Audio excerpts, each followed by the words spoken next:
দেখুন কবুতরটা গাছের ভিতরে ডিম পাড়ছে। এখন কি করি আমি আমি এখন যাচ্ছি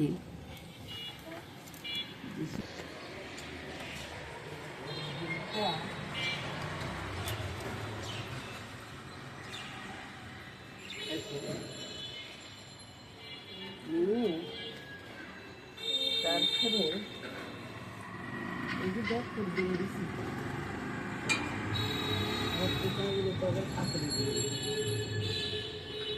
আসলাম বন্ধুরা। ওই যে দেখুন একবারে পরিষ্কার করে নিয়ে চলে আসলাম। এবার চিন্তা করুন এটা পরিষ্কার করতে কত যে পরিশ্রম, এটা কে বলবে বলুন? এটা বলার তো কোনো লোক নাই। এখানে দেখুন নুন, হলুদ, লঙ্কা, ধনিয়া জিরের গুঁড়া, তারপরে কাবাব মশলার গুঁড়াটা একটু আছে, সামান্য করে একটু করে দিছি, বুঝছেন? বেশি দিনে কিন্তু দিলাম। এটা তো আবার চিনি দিবেন না কিন্তু, তাহলে কিন্তু ভালো লাগবে না।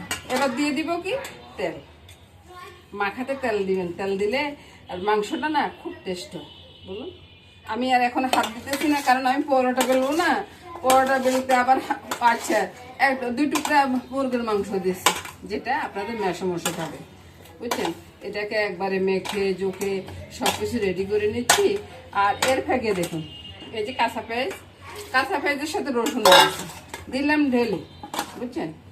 তারপরে আরও আছে, এই অল্প থেকে সারি গেল হাঁসের মাংস রান্না, আবার এটার সাথে যদি মোরগ পরে তাহলে তো কোনো করতেই হবে না রে ভাই।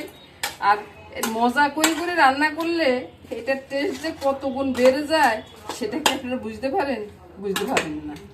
এই তো মশলাটা মাখানো হয়ে গেল, তেজপাতা দিয়ে কিন্তু তেজপাতা দেওয়ার কথা মনে রাখবেন।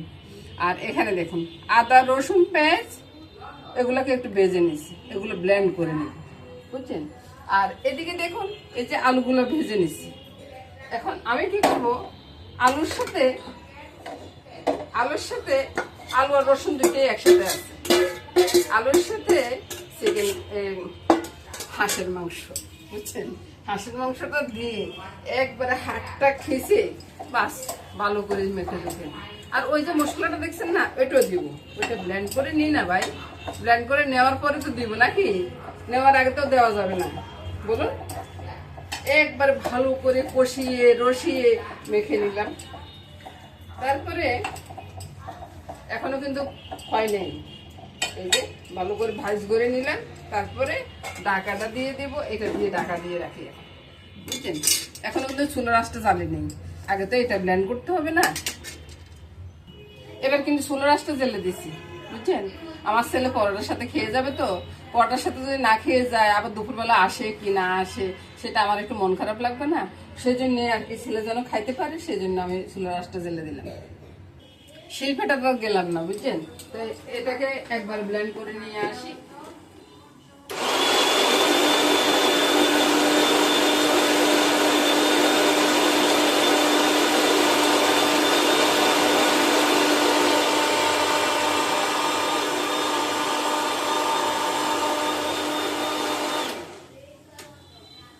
এই তো হয়ে যাওয়ার পরে এখানে ঢেলে রেখে দিব, একটু পরে দেবো, বুঝছেন? একটু কষিয়ে নি না, একটু কষানো হয়ে গেলে তারপরে দেব। এবার দেখো, আরে ভাই এই যে কাজ করতে করতে করতে করতে মাথার শরীর সব স্বাদ হয়ে গেছে, বুঝছেন? তারপরে আপনারা বলেন কি আমি কাজ জানি না, এটা কোনো কথা হইলো বলুন তো? রান্নাটা দেখছেন কত তাড়াতাড়ি রান্না করা যায় সেটা অন্ততপক্ষে বুঝতে পারেন। আমার ভিডিওগুলো দেখলে তো বুঝতে পারেন যে আসলে বন্ধুরা মজার ছলে রান্না করে রান্নাটা করতেও ভালো লাগে, বুঝছেন? আর আপনাদের সাথে যখন কথা বলি না, কথা মুখে দিয়ে গড় গড় গড় গড় করে বেরিয়ে আসে, বুঝছেন? আর এমনি কিন্তু আমি কথা বেশি বলি না, কিন্তু আপনারা এটা মনে রাখবেন। তো এবার আমি এই যে মশলাটা আছে না, ব্লেন্ড করা মশলা আর কি, এটা উপর দিয়ে রাখবো। এখনো কিন্তু লাল বসাবো না, বুঝছেন? তো এটা দিয়ে এবার কি করবো, এবার ঢাকা দিয়ে আমি এদিকে নিয়ে আসছি, ঠিক আছে? এর ফাঁকে কিন্তু আমার পরোটাটা হয়ে যাবে। চুলা রাস্তা একবারে ডিম করে রাখবো, তারপরে পরোটাটা করে নিই। পরোটাটা করার পরে তারপর আপনাদেরকে দেখাবো। এবার দেখুন কত সুন্দর করে আমি পরোটা করে নিচ্ছি। আর তুই কথা কইস না, তুই কথা কইস না। চিকেন হইলে আমি ডাক দেবো। চিকেন না তো, হাঁসের মাংস ডাক দেবো তো। এবার দেখ, একটা পরোটা বেলে রাখছি আর একটা পরোটা করতেছি। এখন এখানে বলতে হবে না, দিবে আসি পরে দেখবো নি, ঠিক আছে? তো হ্যাঁ, এটা পরে দেখবো তো, বললাম তো আমি পরে দেখবো। আগে বাবার কথা শুনি। বাবা তো চলে যাবো গো, বাবা খান বাদে চলে গেলে কোথায়, আমি কি করবো বলতো? পরোটাটা আর এখান থেকে মামনি একটু এসে একটু দিয়ে দেখতে। আচ্ছা, আর তেজপাতাটা বুঝছেন, ওই যে আগে তো দিতে মনে নেই, আপনারাও মনে করি বলেন নেই, আমার কি দোষ বলুন তো? আমি এদিকে নিয়ে আসছি তো, এবার আমি এই যে উপরে মশলাটা দিচ্ছি, মশলাটা মিশিয়ে দিব, বুঝছেন? আর আলুগুলো কিন্তু তুলে নেবেন। আলু যদি না তুলেন না, তাহলে দেখা যাবে যে আলু গলি আর মাংস দেখা যাচ্ছে না, বুঝছেন? মামনি, মামনি কি কাছে আছে? মামনি দাদু ভাইকে পড়াইতে বলছে, বুঝছেন? ডাক দেওয়াটা অন্য নাই। তো আসলে ও তো অনেক কাজ করে, সকাল থেকে অনেক কাজ করে গেছে। এই যে আলুগুলা তুলে নিলাম, বুঝছেন? এখন আলুগুলা চিকেনের ভিতরে ছেড়ে দিচ্ছি। চিকেনটা আপনারা দেখতেছেন কিনা জানি না, একটু করে দেখাই দিন না। এই যে চিকেনটার ভিতরে আলুগুলা ছেড়ে দিলাম। আলুগুলা ছেড়ে দিয়ে কষানোটা হয়ে গেছে বন্ধুরা।